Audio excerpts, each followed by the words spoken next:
നമസ്കാരം. മലയാളം SCERT ചാനലിലേക്ക് സ്വാഗതം.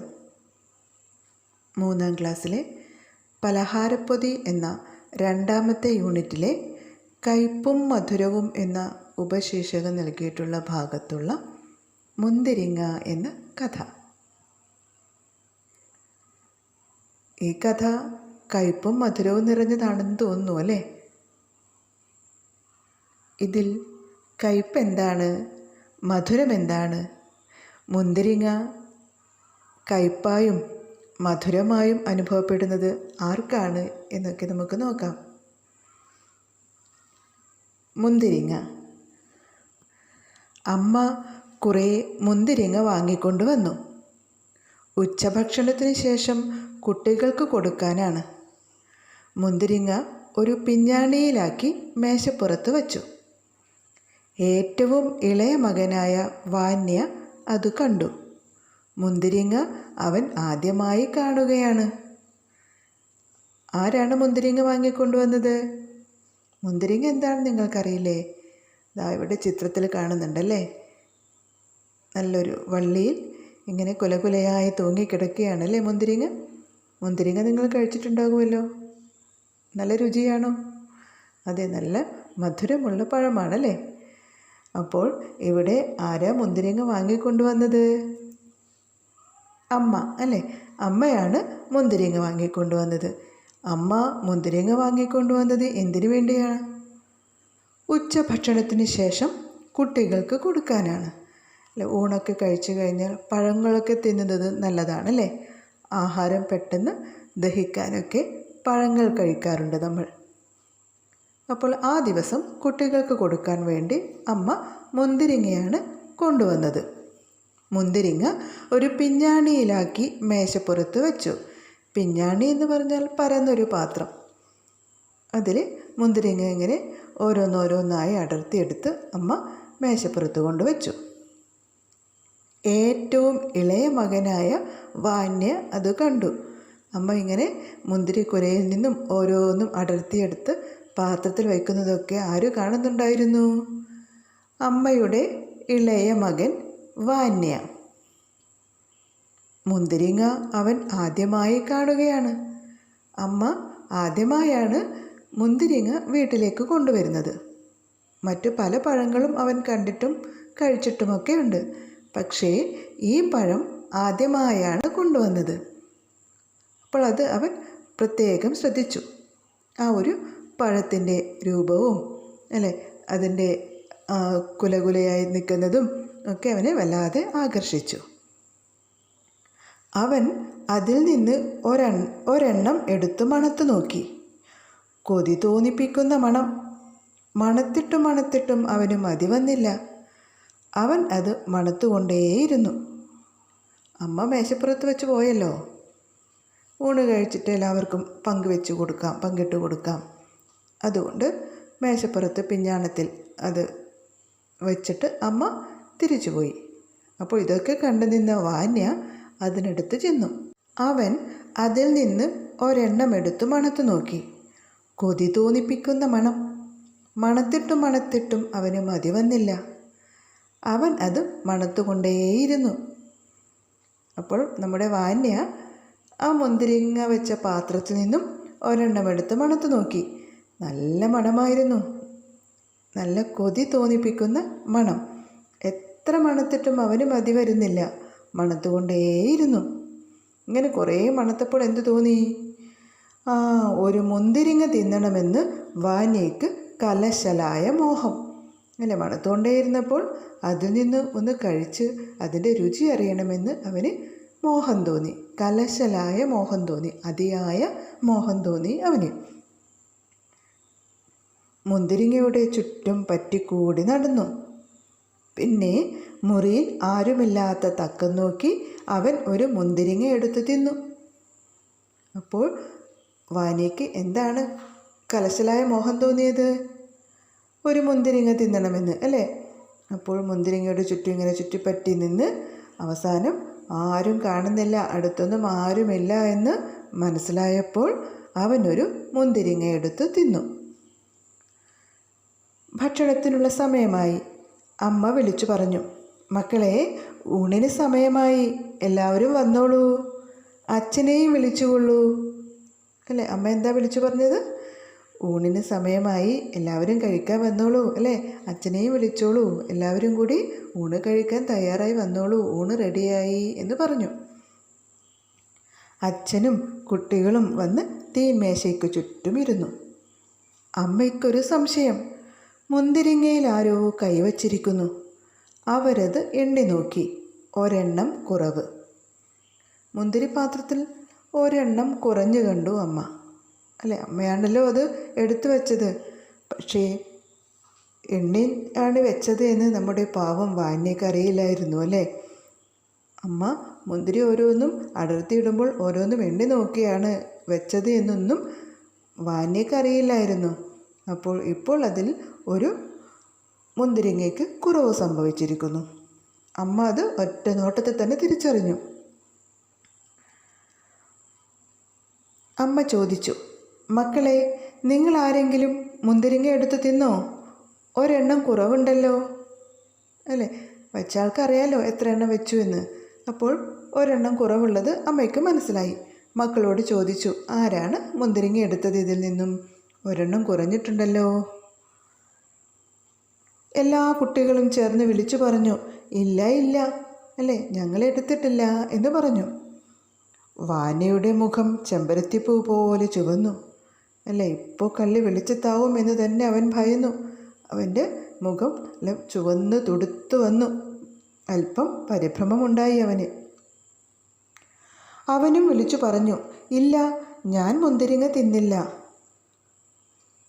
അപ്പോൾ അച്ഛൻ പറഞ്ഞു, നിങ്ങൾ ആരും മുന്തിരിങ്ങ തിന്നില്ല എന്ന് പറയുന്നു. അപ്പോൾ പിന്നെ ഒരു മുന്തിരിങ്ങ എവിടെ പോയി? അമ്മ എണ്ണിവെച്ച മുന്തിരിങ്ങയിൽ ഒരു കുറവുണ്ടല്ലോ. നിങ്ങൾ ആരും കഴിച്ചിട്ടില്ല എന്നും പറയുന്നു. പിന്നെ ആ മുന്തിരിങ്ങ എവിടെ പോയി? ഒരെണ്ണം ആരെങ്കിലും എടുത്തിരിക്കുമെന്നത് തീർച്ച. ആരും എടുക്കാതെ ഒന്നും കുറഞ്ഞു പോവില്ലല്ലോ. ഒരെണ്ണം നിങ്ങളിൽ ആരോ എടുത്തിട്ടുണ്ട്. കുട്ടികളല്ലേ, നല്ല മുന്തിരിങ്ങ കണ്ടാൽ കൊതി വരും. ഒരെണ്ണം എടുത്തു തിന്നു എന്ന് വരും. അതൊരു തെറ്റല്ല. ഞാൻ നിങ്ങളെ ആരെയും കുറ്റപ്പെടുത്തുന്നില്ല. പക്ഷേ ഒരു കാര്യം ഓർത്ത് എനിക്ക് പേടിയാകുന്നു. മുന്തിരിങ്ങ തിന്നയാൾ വലിയ കുഴപ്പമാണ് കാണിച്ചിരിക്കുന്നത്. മുന്തിരിങ്ങയിൽ ഒരു കുരുവുണ്ട്. അറിയാതെ ആരെങ്കിലും കുരു വിഴുങ്ങിയിട്ടുണ്ടെങ്കിൽ നാളത്തേക്ക് അവൻ മരിച്ചു പോകും. അതോർത്താണ് എനിക്ക് പേടി. അച്ഛൻ പറഞ്ഞത് കേട്ടോ, നിങ്ങളൊക്കെ മുന്തിരിങ്ങ കഴിക്കാറില്ലേ? കുരു വിഴുങ്ങിയാൽ മരിച്ചു പോകുമോ? ഇല്ല അല്ലേ. വാന്യ ആദ്യമായിട്ടാണ് മുന്തിരിങ്ങ കാണുന്നത്. മുന്തിരിങ്ങയുടെ കുരുവിനെ കുറിച്ചൊന്നും അവൻ അറിയില്ലായിരുന്നു. മുന്തിരിങ്ങയുടെ കുരു വയറ്റിലേക്ക് പോയാൽ മരിച്ചു പോകുമെന്നൊന്നും അവനറിയില്ലായിരുന്നു. പക്ഷേ ഇത് അച്ഛൻ പ്രയോഗിച്ച സൂത്രമാണ്, അല്ലേ, അച്ഛൻ്റെ കൗശലമാണ് എന്നും അവൻ മനസ്സിലായില്ല. അച്ഛൻ സൂത്രം പ്രയോഗിച്ചതാണല്ലേ. കുരു കഴിച്ചാൽ ആരെങ്കിലും മരിച്ചു പോകുമോ? പക്ഷേ കള്ളി പുറത്തു കൊണ്ടുവരാൻ, അല്ലേ, കള്ളം വെളിച്ചത്തു കൊണ്ടുവരാൻ വേണ്ടി അച്ഛൻ ഒരു സൂത്രം പ്രയോഗിച്ചതാണ്. എന്താ അച്ഛൻ പ്രയോഗിച്ച സൂത്രം? അച്ഛന് പേടിയാവുന്നു എന്ന് പറഞ്ഞു, അല്ലേ. നിങ്ങൾ കുട്ടികളാണ്. കുട്ടികൾ ഒരു മുന്തിരിങ്ങയൊക്കെ എടുത്ത് കഴിക്കുക, അവർക്ക് ഇഷ്ടമുള്ള, അവർക്ക് കൊതി തോന്നിയ ഭക്ഷ്യവസ്തു എടുത്ത് കഴിക്കുക എന്നത് തെറ്റൊന്നുമല്ല. അതിൽ ഞാൻ നിങ്ങളെ കുറ്റപ്പെടുത്തുകയൊന്നുമില്ല എന്ന് അച്ഛൻ പറഞ്ഞു. പിന്നെ എന്താണ് പറഞ്ഞത്? മുന്തിരിങ്ങ തിന്നയാൾ വലിയ കുഴപ്പമാണ് കാണിച്ചിരിക്കുന്നത്, അല്ലേ. അവിടെയാണ് അച്ഛൻ്റെ സൂത്രം. മുന്തിരിങ്ങയിൽ ഒരു കുരുവുണ്ട്. അറിയാതെ ആരെങ്കിലും കുരു വിഴുങ്ങിയിട്ടുണ്ടെങ്കിൽ നാളത്തേക്ക് അവൻ മരിച്ചു പോകും. മരിക്കാൻ എല്ലാവർക്കും പേടിയാണല്ലേ. നമ്മുടെ വാന്യക്കും പേടിയാണ്. അപ്പോൾ ഇത് കേട്ടപ്പോൾ വാന്യയുടെ മുഖം വിളറി. അവന് പേടിയായി. അവൻ്റെ മുഖത്തെ സന്തോഷമെല്ലാം ഇല്ലാതായി. മുഖം വിളറി, മുഖം മങ്ങിപ്പോയി. അവൻ വിളിച്ചു പറഞ്ഞു, ഞാൻ കുരു തിന്നില്ല അച്ഛാ. ഞാനത് ജനലിൽ കൂടി പുറത്തേക്ക് എറിഞ്ഞു കളഞ്ഞു. കള്ളം പുറത്തായോ? മരിക്കുമെന്നായപ്പോൾ അവന് പെട്ടെന്ന് പേടിയായി, അല്ലേ. അറിയാതെ മനസ്സിലുള്ള കള്ളം പുറത്തേക്ക് വന്നു. ഞാൻ കുരു തിന്നിട്ടില്ല, ജനലിൽ കൂടി പുറത്തേക്ക് വലിച്ചെറിഞ്ഞു എന്ന് പറഞ്ഞു. ഇത് കേട്ട് അച്ഛനും അമ്മയും കുട്ടികളും ചേർന്ന് ചിരിച്ചു. അല്ലേ, അച്ഛനും അമ്മയും അവൻ്റെ സഹോദരങ്ങളൊക്കെ ചിരിയായി ഇത് കേട്ടപ്പോൾ.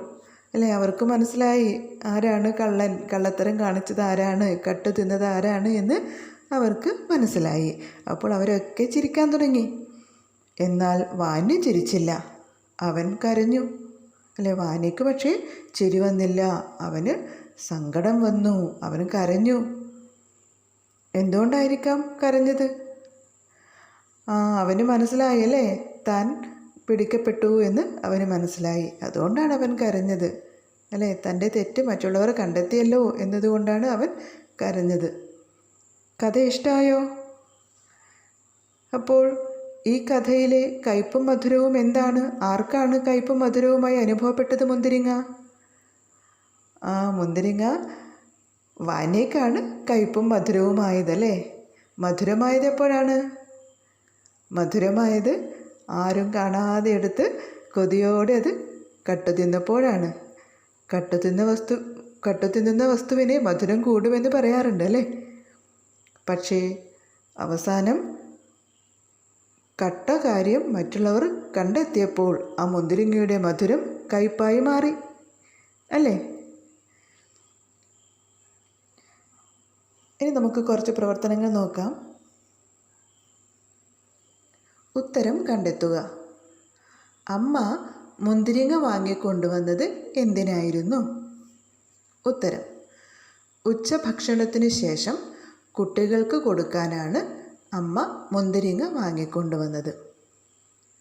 വാനിക്കുണ്ടായ കലശലായ മോഹം എന്തായിരുന്നു? ഒരു മുന്തിരിങ്ങ തിന്നുക എന്നതായിരുന്നു വാനിക്കുണ്ടായ കലശലായ മോഹം. അമ്മ വിളിച്ചു പറഞ്ഞതെന്ത്? എന്താ അമ്മ വിളിച്ചു പറഞ്ഞത്, ഓർമ്മയില്ലേ? ഉത്തരം: മക്കളെ, ഊണിന് സമയമായി, എല്ലാവരും വന്നോളൂ, അച്ഛനെയും വിളിച്ചോളൂ. 4. എന്തോർത്താണ് അച്ഛന് പേടിയായത്? മുന്തിരിങ്ങയുടെ കുരു വിഴുങ്ങുന്നയാൾ അടുത്ത ദിവസം മരിച്ചു പോകുമല്ലോ എന്നോർത്താണ് അച്ഛന് പേടിയായത്. 5. ഇത് നമ്മുടെ ടെക്സ്റ്റ് ബുക്കിലുള്ള ചോദ്യമാണ്. വീട്ടിൽ എല്ലാവരും ചിരിച്ചപ്പോഴും വാന്യ കരയാൻ എന്താവും കാരണം? വാന്യയുടെ കള്ളത്തരം എല്ലാവരും മനസ്സിലാക്കി എന്ന് തിരിച്ചറിഞ്ഞതുകൊണ്ടാണ് അവൻ കരഞ്ഞത്. ഈ കഥയിൽ നിങ്ങൾക്ക് ഏറ്റവും ഇഷ്ടപ്പെട്ട കഥാപാത്രം ആരാണ്? എന്തുകൊണ്ട്? പലർക്കും പലരെ ഇഷ്ടമായിട്ടുണ്ടാവും അല്ലേ. സൂത്രക്കാരനായ അച്ഛനെ ഇഷ്ടമായിട്ടുണ്ടാവും അല്ലേ. പോലീസ് ബുദ്ധി കാണിച്ച അമ്മയെ ഇഷ്ടമായിട്ടുണ്ടാവും അല്ലേ. ഈ കഥയിൽ എനിക്ക് ഏറ്റവും ഇഷ്ടമായത് വാന്യയെയാണ്. ഒരു കുട്ടിയുടെ കുറുമ്പും നിഷ്കളങ്കതയും അവനിൽ കാണാം. അടുത്ത ചോദ്യം: മുന്തിരി കട്ടുതിന്ന ദിവസം വാന്യ എഴുതാനിടയുള്ള ഡയറി തയ്യാറാക്കുക. നിങ്ങൾ ഡയറി എഴുതാറില്ലേ?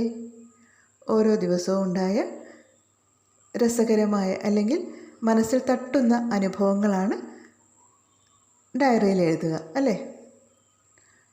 അപ്പോൾ ഈ മുന്തിരി കട്ടുതിന്ന ദിവസം വാന്യ തൻ്റെ ഡയറി കുറിപ്പിൽ എന്താണ് എഴുതിയിട്ടുണ്ടാവുക? നോക്കൂ. ഡയറി എഴുതുമ്പോൾ എഴുതുന്ന ദിവസത്തെക്കുറിച്ച് ആദ്യം സൂചിപ്പിക്കണം അല്ലേ. ഞായർ 28/7/24. ഞായറാഴ്ചയാണ് അച്ഛനൊക്കെ കൂടെ ഉണ്ടാവുക അല്ലേ. ബാക്കിയുള്ള ദിവസങ്ങളിൽ അച്ഛൻ ജോലിക്കൊക്കെ പോയിട്ടുണ്ടാവില്ലേ, ഊണ് കഴിക്കാൻ കൂടെ ഉണ്ടാവണമെന്നില്ലല്ലോ. അപ്പോൾ നമുക്ക് ഞായറാഴ്ച ആക്കാം അത്. ഇന്ന് ഞാനൊരു മധുരമുള്ള പഴം കഴിച്ചു. മുന്തിരിങ്ങ എന്നായിരുന്നു അതിൻ്റെ പേര്. നല്ല ഉരുണ്ട് മിനുത്ത ഒരു പഴം. ഞാൻ ആദ്യമായാണ് അങ്ങനെ ഒരു പഴം കാണുന്നത്. അമ്മ തീന്മേശയിൽ വച്ചിട്ടുണ്ടായിരുന്നു. അതെടുത്ത് മണത്തു നോക്കിയപ്പോൾ വല്ലാത്ത കൊതി തോന്നി എനിക്ക്. ആരും കാണാതെ അതിലൊരെണ്ണം എടുത്ത് ഞാൻ കഴിച്ചു. എന്തു രുചിയാണെന്നറിയോ? അമ്മ അത് എണ്ണി വച്ചതാണെന്നൊന്നും എനിക്കറിയില്ലായിരുന്നു. മുന്തിരിയുടെ എണ്ണത്തിൽ കുറവുണ്ടായത് അമ്മ കണ്ടുപിടിച്ചു കളഞ്ഞു. അമ്മ ചോദിച്ചപ്പോൾ തിന്നില്ല എന്ന് ഞാൻ കള്ളം പറഞ്ഞു. പക്ഷേ അതിൻ്റെ കുരു തിന്നാൽ മരിച്ചു പോകുമെന്ന് അച്ഛൻ പറഞ്ഞത് കേട്ട് അറിയാതെ ഞാൻ സത്യം പറഞ്ഞുപോയി. എല്ലാവരും അത് കേട്ട് ചിരിച്ചു. എനിക്ക് വലിയ സങ്കടമായി. അങ്ങനെ എൻ്റെ ഇന്നത്തെ ദിവസം കയ്പും മധുരവും നിറഞ്ഞതായി. കുറച്ചർത്ഥം. പിഞ്ഞാണി പരന്ന പാത്രം, തക്കം അവസരം, കലശലായ അതിയായ, വിളറി മങ്ങി, മോഹം ആഗ്രഹം. പര്യായപദങ്ങൾ: കൈ കരം ബാഹു, അച്ഛൻ പിതാവ് താതൻ, മുഖം വദനം ആനനം, അമ്മ മാതാവ് തായ. പിരിച്ചെഴുതുക. കുറവുണ്ട്, കുറവ് പ്ലസ് ഉണ്ട്. തെറ്റല്ല, തെറ്റ് പ്ലസ് അല്ല. അതോർത്ത്, അത് പ്ലസ് ഓർത്ത്. എവിടെ പോയി, എവിടെ പ്ലസ് പോയി.